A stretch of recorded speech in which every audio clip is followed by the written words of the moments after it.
Alors bienvenue, on va aujourd'hui monter une fourmi. C'est pas trop la saison, hein, vous me direz, mais bon, ça va être le moment de remplir les boîtes. Donc là j'ai mis dans les taux un hameçon fin de fer numéro 14 et j'utilise un fil de montage noir que j'emmène au niveau de la courbure. Alors j'ai taillé des bandelettes dans un matériau de l'Evasote de chez Airline. C'est des plaques de mousse hein, là, qui font 1,5 mm d'épaisseur. Et j'ai taillé des bandes à l'intérieur, donc avec un scalpel ou quelque chose qui coupe bien. Et on va utiliser donc ces bandelettes pour faire les corps. Donc on va avoir une mouche vraiment insubmersible avec cette mousse. Pardon.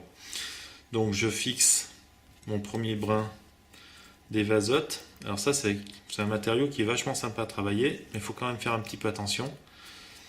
Alors au fur et à mesure que j'emmène mon fil vers l'arrière, je tends la mousse. Voilà, comme ça je peux me séparer de la première. Voilà, je vais fixer ma seconde bandelette de l'autre côté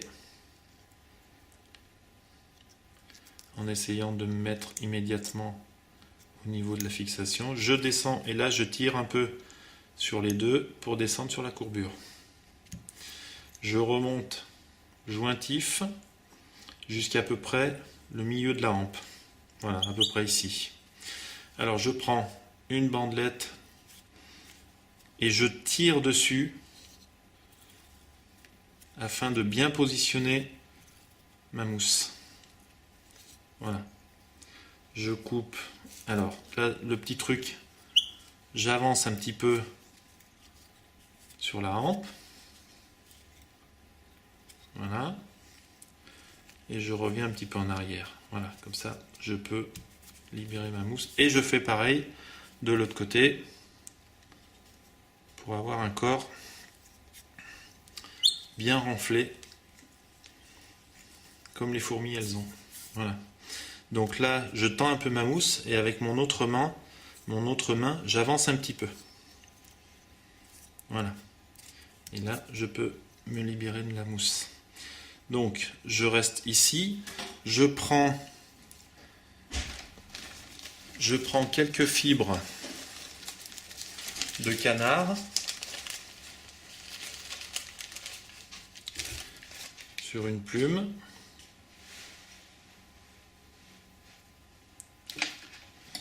Je prends donc un pinceau de plume. Donc là, c'est une plume claire. Voilà. Je positionne bien mon toupet, je fixe solidement.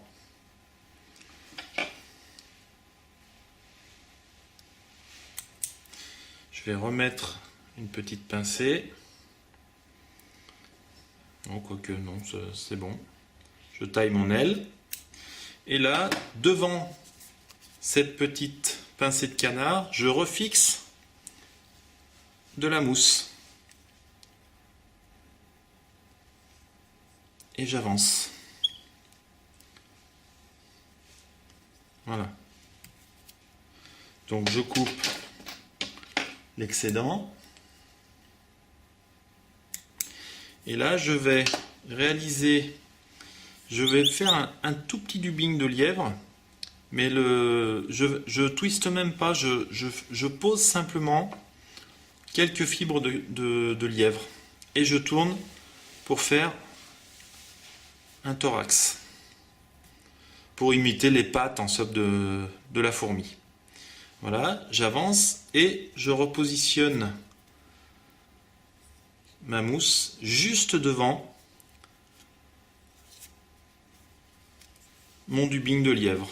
J'assure bien ma mousse et là pour le coup là je ne vais pas tirer, je vais couper l'excédent et je réalise une petite tête en fil de montage. Je prends mon outil pour les whip finish.